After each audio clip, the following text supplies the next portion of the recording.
किसी भी देश में किसी भी धर्म की कोई किताब भगवान ने कभी नहीं लिखी। हर किताब मनुष्य ने लिखी है और धर्म पंडितों ने बार बार कहकर यह बात हमारे दिमाग में भर दी है कि यह भगवान की आज्ञा है, ताकि हम कोई सवाल नहीं उठा सके। देखो, शूद्रों और औरतों को भगवान के नाम पर दबाया गया है और कुछ नहीं है। अंग्रेजी हुकूमत और तालीम की वजह से उभरने वाले नए बुर्जुआई तबके में ज्यादातर ऊंची जात के हिंदू ही थे, जिन्होंने दलितों पर, जो ज्यादातर खेतीहर मजदूर थे, अपने अत्याचार जारी रखे। पुराने अंधविश्वास और कुसंस्कार, जिनकी बुराइयां सब जानते थे, जानबूझकर कायम रखे गए। दलितों, हरिजनों और पिछड़ी जातियों में ज्ञान और शिक्षा के फैलाव पर रोक थी। उन्हें गांव और नगर के समाज से परे रखकर उन पर तरह तरह के अत्याचार किए गए।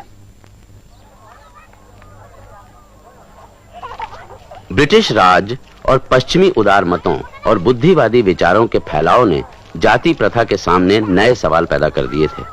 इसका नतीजा यह हुआ कि सुधार का आंदोलन जोर पकड़ने लगा। इस आंदोलन की नींव डालने वालों में एक थे पूना के ज्योतिराव फुले, जिन्होंने सन 1873 में सत्य शोधक समाज की स्थापना की, जिसका लक्ष्य था मनुष्य मात्र के बड़प्पन को जात पात के बंधन से दूर रखकर प्रतिष्ठा दिलवाना। दादा, भिंडे साहब का मकान कौन सा है? यही तो सामने वाला। यही ना?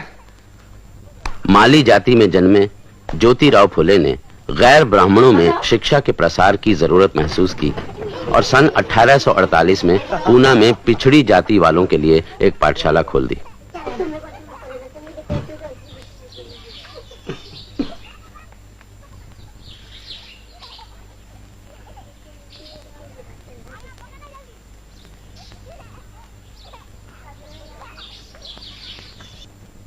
आज का दिन बहुत भाग्यशाली दिन है।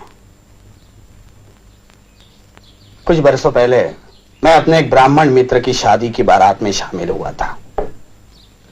मित्र के रिश्तेदारों ने मुझे देखा और चले जाने को कहकर मेरा अपमान किया था। उन्होंने मुझसे कहा था कि तुम शूद्र हो और शूद्रों को अधिकार नहीं कि ब्राह्मणों के कंधे से कंधा मिलाकर चले। उन्होंने मुझसे कहा कि तेरी वजह से तमाम बारात भ्रष्ट हो रही है। उन्होंने और भी बहुत सी बातें मुझसे कही जिन्हें मैं यहां दोहराना नहीं चाहता, लेकिन उस रात मेरी आंखों में नींद नहीं उतरी। पूरी रात मेरे मन में तरह तरह के सवाल उठते रहे और उसका कोई जवाब मुझे नहीं मिला। धीरे धीरे मेरे मन में यह बात आ गई कि हमें आत्मसम्मान पाने के खातिर संघर्ष करना होगा। इस संघर्ष के लिए हमें अपने पैरों पर खड़ा रहना होगा।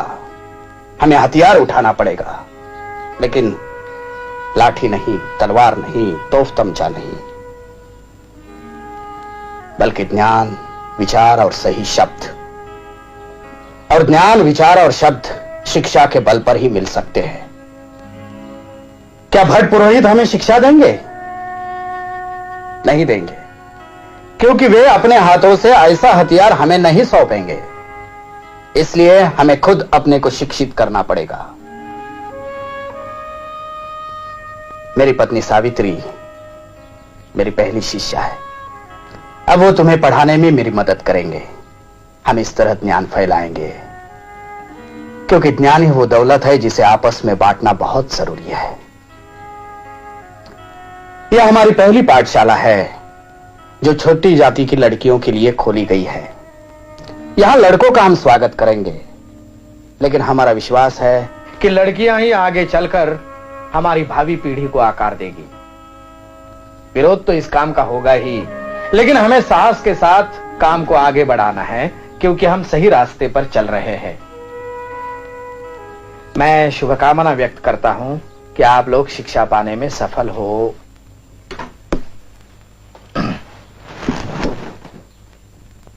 अच्छा बच्चों, अब तुम सब घर जाओ। कल से तुम्हारी शिक्षा आरंभ होगी।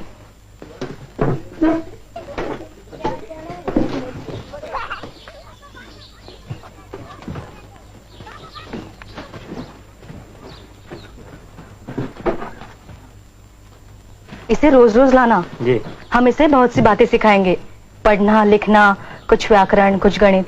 जी इसे रोज लाओगे ना? जी रोज लाए।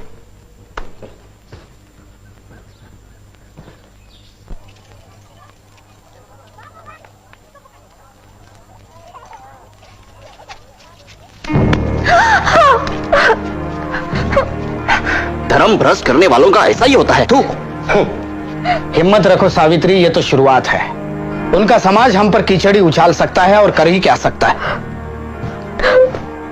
रुका सड़ा हुआ समाज, अपने हाथों पैदा किए दलदल में धंसा हुआ समाज है वो। जब हम कुनबी किसान शिक्षा पालेंगे तो कुल समाज को उलट कर रख देंगे हम, सारी कालीमा धो देंगे हम।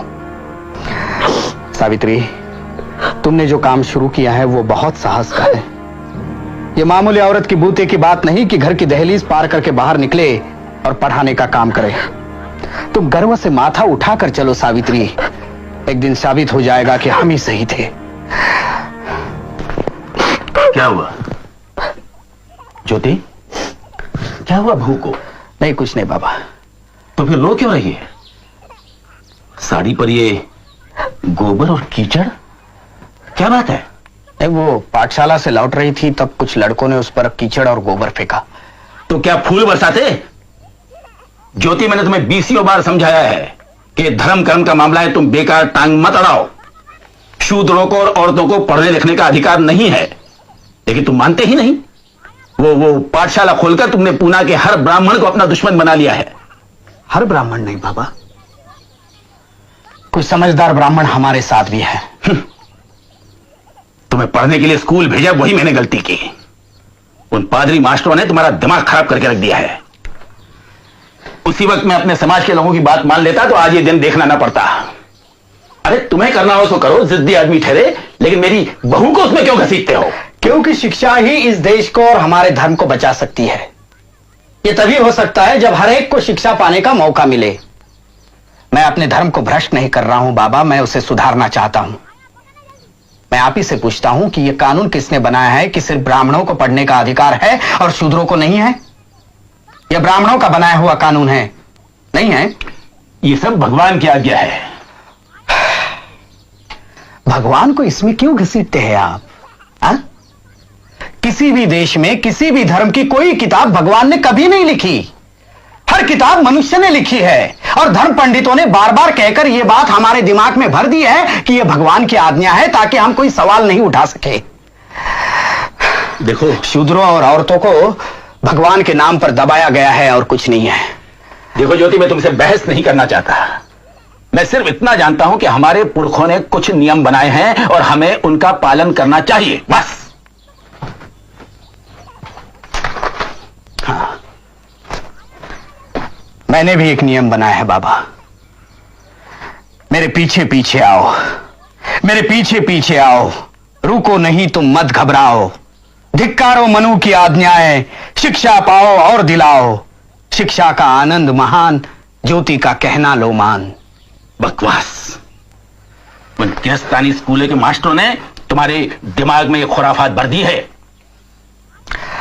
और फिर किसी ने आपको यह भी बताया होगा कि मैं ईसाई बन रहा हूं। क्या? ईसाई?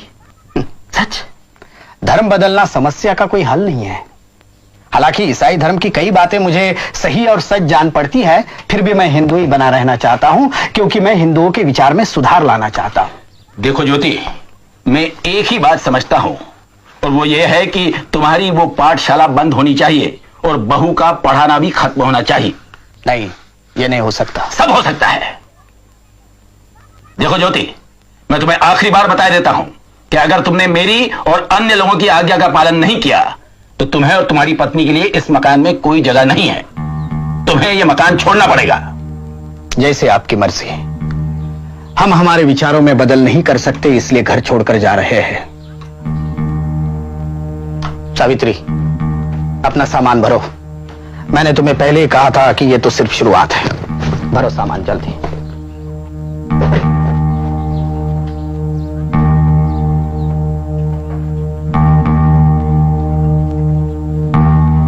ज्योति, तू पागल हो गया है, विराट पागल।